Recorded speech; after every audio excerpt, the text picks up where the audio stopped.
নমস্কার বন্ধুরা, কেমন আছেন সবাই? আশা করি সবাই ভালো আছেন। তো চলে এলাম প্রত্যেক দিনের মতো নতুন একটা রেসিপি নিয়ে। আজকের রেসিপি আলু আর ফুলকপি দিয়ে খুব সুন্দর একটা মোমোর রেসিপি নিয়ে চলে এলাম আপনাদের জন্য। তো চলুন দেখে নেব আজকের রেসিপি। কিভাবে বানাবো এই রেসিপিটা আর কি লাগছে রেসিপিটা বানাতে দেখে নেব স্টেপ বাই স্টেপ। তো চলুন শুরু করব আজকের রেসিপি। খুব মজার একটা রেসিপি। তো পুরো রেসিপিটা দেখার অনুরোধ রইল সবাইকে। চলুন দেখে নেব আজকের রেসিপি। মোমো তো অনেক রকম খেয়েছেন। তো আলু আর ফুলকপির মোমোটা একবার ট্রাই করে দেখুন। আশা করি আপনাদের ভালো লাগবে। তো মোমো বানানোর জন্য আমরা আগে ময়দা দিয়ে একটা ডো বানিয়ে নেব। তো আমি এখানে ময়দা নিয়েছি 1.5 কাপ। আপনারা যেমন বানাবেন তেমন হিসাবে নিয়ে নেবেন। তো আমি এখানে 1.5 কাপ মেজারমেন্ট কাপে মেপে ময়দা নিয়ে নিয়েছি। আর দিয়ে দেবো অল্প একটু লবণ। লবণটা ভালো করে মাখিয়ে ময়দার সঙ্গে ভালো করে লবণটা মাখিয়ে নিয়ে অল্প অল্প জল দিয়ে একটা ডো বানিয়ে নেব। মোমোর যে ডোটা আমরা বানাবো একটু শক্ত করে বানাবো, খুব নরম করে বানাবো না, তাহলে কি হবে নরম হয়ে গেলে বেলতে অসুবিধা হবে। তাই আমরা একটু শক্ত করে ডোটা বানিয়ে নেব। মোমোর ডোর ময়দার একটু শক্ত করে মাখতে হয়, কারণ মোমো বেলার সময় একটু শক্ত শক্ত থাকলে মুড়তে আমরা সুবিধা হবে। তো ডোটা আমরা ভালো করে বানিয়ে নেব। তো দেখুন বন্ধুরা, ডোটা আমাদের রেডি হয়ে গেছে। এবার এটাকে আমরা একটু ভালো করে মেখে নিয়ে এটাকে আমরা রেস্টে রেখে দেবো 15 থেকে 20 মিনিট ময়দাটা সেট হওয়ার জন্য। ময়দাটা যতক্ষণ রেস্ট হচ্ছে ততক্ষণ আমরা কাটিংগুলো করে নেব। তো এখানে নিয়েছি আমি আদা রসুন, আলু একটা নিয়েছি, ফুলকপি নিয়েছি, দুটো পেঁয়াজ, কাঁচা লঙ্কা আর এক টুকরো চিজ। পেঁয়াজটা ভালো করে আমি চপিং করে নেব। একদম ফাইন চপ করতে হবে পেঁয়াজটা। দেখুন এমনভাবে পেঁয়াজটাকে ভালো করে চপিং করে নেব। আমি ছুরি দিয়ে কেটেছি, আপনি চাইলে বটি দিয়েও কাটতে পারেন, অসুবিধা নেই। যার যেটা সুবিধা হবে তেমনভাবে কেটে নেবেন। পেঁয়াজটা একটু ভালো করে চপিং করে নিতে হবে, একদম ফাইন চপ। তেমনভাবে আদা রসুন কাঁচা লঙ্কাটাকে আমি একসঙ্গে চপিং করে নেব। আর নিয়েছি এখানে আলুটাকে আমি গ্রেট করে নেব। আলুটাকে চপ করবো না, গ্রেট করে নেব ভালো করে। দেখুন এমনভাবে আলুটাকে গ্রেট করে নিতে হবে। আলু আর ফুলকপিটাকে একটু গ্রেট করে নিয়ে হালকা একটু সতে করে নেব কড়াইতে। তাহলে কি হবে, খেতে খুব সুন্দর হবে, টেস্টটাও দুর্দান্ত হবে। তো ফুলকপিটাকেও এমনভাবে আমি গ্রেট করে রেডি করে নেব। আপনি চাইলে এখানে সিদ্ধ আলুও ব্যবহার করতে পারেন, কিন্তু সিদ্ধ আলুতে এতটা টেস্ট হবে না। যতটা টেস্ট এই গ্রেট করে সতে করে নিলে যতটা টেস্ট হবে। তো বন্ধুরা, সবার আমার চপিং করা রেডি হয়ে গেছে। দেখুন পেঁয়াজ, লঙ্কা, আদা, রসুন, ধনেপাতা সব চপিং করে নিয়েছি। এবার আমি পুরটা বানিয়ে নেব। তো কড়াইতে দিয়েছি তেল। তেলটা একটু গরম হলে এখানে দিয়ে দেবো আমি পেঁয়াজ আর কাঁচা লঙ্কাটাকে দিয়ে ভালো করে একটু সতে করে নেবো আগে। পেঁয়াজ আর কাঁচা লঙ্কা দিয়ে ভালো করে সতে করে নিতে হবে। আমি এখানে দুখানা পেঁয়াজ নিয়েছিলাম মিডিয়াম সাইজ। আপনার যেমন লাগবে, আমি যতটা বানাবেন তেমন হিসাব করে নিয়ে নেবেন। পেঁয়াজটা একটু ভালো করে ফ্রাই হয়ে গেলে তারপর এখানে দিয়ে দেবো আমরা আদা আর রসুন। এখানে 1 টেবিল স্পুন আদা আর 1 টেবিল স্পুন রসুন চপিং নিয়েছি আমি। সবগুলোকে ভালো করে একসঙ্গে ফ্রাই করে নেব। খুব বেশি ফ্রাই করার দরকার নেই, হালকা একটু ফ্রাই করে খালি গন্ধটা কেটে গেলেই হবে। আদা রসুনের গন্ধটা কেটে গেলেই হয়ে যাবে। তারপর দিয়ে দেবো এখানে আমরা ফুলকপি আর আলুটা। সবগুলো দিয়ে কিছুক্ষণ ভালো করে আমি ফ্রাই করে নেব। যেহেতু ফুলকপিটা কাঁচা, ফুলকপি আলু কাঁচা, তাই একটু তেলে ফ্রাই করে নিলে টেস্টটাও দুর্দান্ত হবে, সেন্টটা খুব সুন্দর হবে। তো একটু ভালো করে ফ্রাই করে নেবেন। ভালো করে একটু ফ্রাই হয়ে গেলে তারপর এখানে দিয়ে দেবো আমরা মশলা। খুব বেশি মশলার এখানে দরকার নেই, অল্প মশলায় এটা হয়ে যাবে। তো এবার দিয়ে দেবো আমি লবণ স্বাদ মতো। আর দিয়েছি এখানে লঙ্কা পাউডার 1/2 টিস্পুন।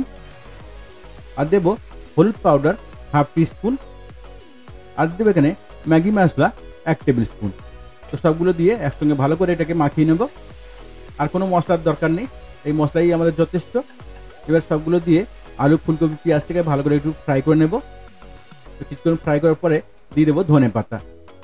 ধনেপাতা এখানে আমি 3 টেবিল স্পুন ধনেপাতা নিয়েছি। তো সবগুলো ধনেপাতা দিয়ে ভালো করে একটু মিশিয়ে নেব। তো পুরটা আমাদের রেডি হয়ে গেছে বন্ধুরা। এবার এটাকে আমরা নামিয়ে ঠান্ডা করে নেব। মোমোর পুরটা খুব দেখতে সুন্দর লাগছে আর খেতেও খুব টেস্টি হয়েছে। তো পুরটাকে আমি এবারে ঠান্ডা করে নেব। খুব সুন্দর একটা রেসিপি বন্ধুরা, অবশ্যই বাড়িতে ট্রাই করবেন। আর যদি বাড়িতে ট্রাই করেন কমেন্টে জানাতে ভুলবেন না রেসিপিটা আপনার কেমন লাগলো। এবার আমরা এই পুরের ওপর দিয়ে দেবো চিজ। একটা কিউব চিজ আমি গ্রেট করে দিয়ে দেবো ওপরে। তার টেস্টটা খুব সুন্দর হবে বন্ধুরা। চিজটা অপশনাল, আমরা দিতে পারেন বা না দিতে পারেন। চিজটা ভালো করে উপরে গ্রেট করে দিয়ে পুরের সঙ্গে ভালো করে চিজটাকে মাখিয়ে নেব আর চামচের সাহায্যে। তো পুরটা আমাদের রেডি হয়ে গেছে বন্ধুরা। এবার চলে যাব আমরা পরের স্টেপে। ময়দাটা আমাদের খুব সুন্দরভাবে সেট হয়ে গেছে। এবার ডোটাকে ভালো করে একটু মাখিয়ে নিয়ে এটাকে লম্বা করে ছোট ছোট করে ডো কেটে নেবো আমরা। আপনি এটাকে রুটির মতো লম্বা চওড়া করে বেলে কেটে নিতে পারেন গ্লাসের সাহায্যে বা কোনো কাটারের সাহায্যে। তো আমার এটা সুবিধা হবে, তো আমি এইভাবেই কেটে নেব। ছোটো ছোটো করে ডোগুলোকে আমি কেটে রেডি করে নেব। দেখুন এমনভাবে সবগুলো ডো আমার কাটা রেডি হয়ে গেছে বন্ধুরা। এবার আমি এগুলোকে একটু বেলে রেডি করে নেব। তো বেলার জন্য এখানে নিয়েছি আমি শুকনো ময়দা। ডোটাগুলোকে একটু হাতে চেপে নিয়ে তারপর এটাকে আমি গোল গোল করে লুচির মতো বেলে নেব। লুচির মতো অত বড় করবো না, এটা ছোটো ছোটো করে লুচি থেকে ছোটো ছোটো করে এটাকে বেলে নিতে রেডি করে নিতে হবে।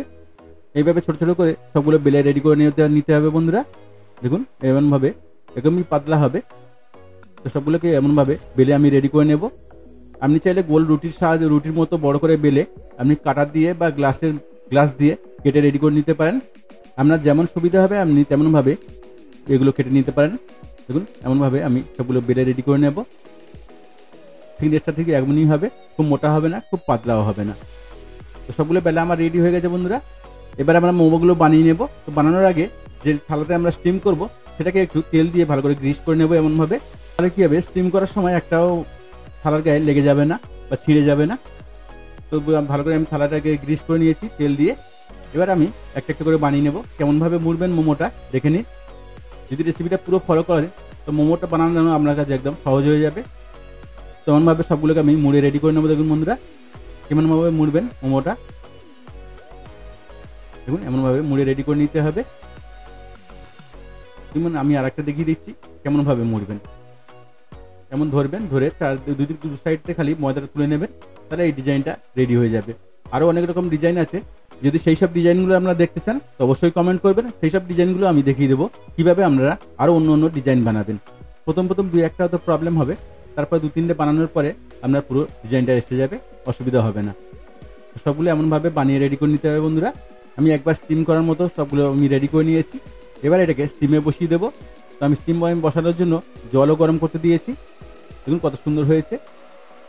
জলটা আমার গরম হয়ে গেছে, মোমো যে স্টিম করবো স্টিমের জলটাও গরম হয়ে গেছে। এবার আমরা মোমোটাকে স্টিম করে নেব। তো স্টিম করার টাইম হলো 8 থেকে 10 মিনিট। ঢাকাটা ভালো করে দিয়ে 8 থেকে 10 মিনিট স্টিম করে নিলে আপনারা পুরো মোমোটা রেডি হয়ে যাবে বন্ধুরা। দেখুন 8 থেকে 10 মিনিট টাইম লাগবে, মোমোটা আমার রেডি হয়ে যাবে। তো চলে এলাম 10 মিনিট পর। তো মোমোটা আমার পুরো সুন্দরভাবে স্টিম হয়ে গেছে বন্ধুরা।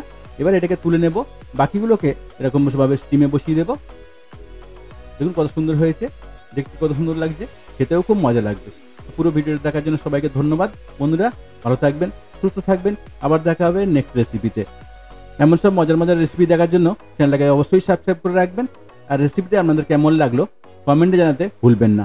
ধন্যবাদ, ভালো থাকবেন, সুস্থ থাকবেন।